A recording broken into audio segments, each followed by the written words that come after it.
अगर माएँ अपने बच्चों के अंदर बहुत ज़्यादा चिड़चिड़ापन, बहुत ज़िद्दी हैं बच्चे या हाइपर एक्टिविटी हैं, यानी कि एक नॉर्मल स्टेज होती है एक्टिव होने की और बहुत ज़्यादा एक्टिव होना, ज़्यादा यानी कि एक्टिव है, हाइपर एक्टिविटी है, तो ऐसे बच्चों के लिए खुश होने की ज़रूरत नहीं है। ये नॉर्मल सिम्टम्स नहीं है, इसके लिए आपको परेशान होने की ज़रूरत है, क्योंकि बच्चे के अंदर जब कुछ ऐसे न्यूट्रिएंट्स की कमी होना शुरू हो जाती है जो बच्चे के न्यूरोट्रांसमीटर को कंट्रोल करते हैं, तो इसका मतलब ये होता है कि बच्चे फिर बहुत ज़्यादा ज़िद करना शुरू हो जाते हैं और लड़ाई झगड़ा भी बहुत ज़्यादा करते हैं, यानी कि चिड़चिड़ाहट जो है वो बच्चों के अंदर बहुत ज़्यादा आ जाती है।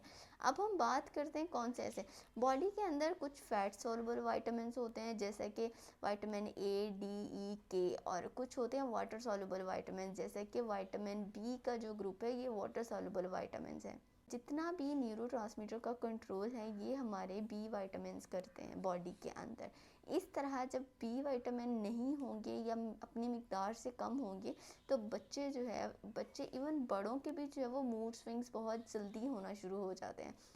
विटामिन B12 का होना बहुत ज़्यादा ज़रूरी है। ये हमें आता है एनिमल पोर्शन से, यानी कि जितना भी हमारा पोल्ट्री का पोर्शन है, रेड मीट है, वाइट मीट है, इन तमाम चीज़ों से हमें आता है विटामिन B12। तो अपनी बच्चों की डाइट के अंदर गोश्त का एक हिस्सा लाजमी दिन के अंदर शामिल करें। विटामिन B6 इसके लिए बहुत ही ज़्यादा ज़रूरी है, जो कि हमें आता है अंडों से, शहद से, होल ग्रेन्स और डेयरी से भी आ जाता है। इन तमाम चीज़ों को अपनी डाइट के अंदर, बच्चों की डाइट के अंदर लाजमी शामिल करें।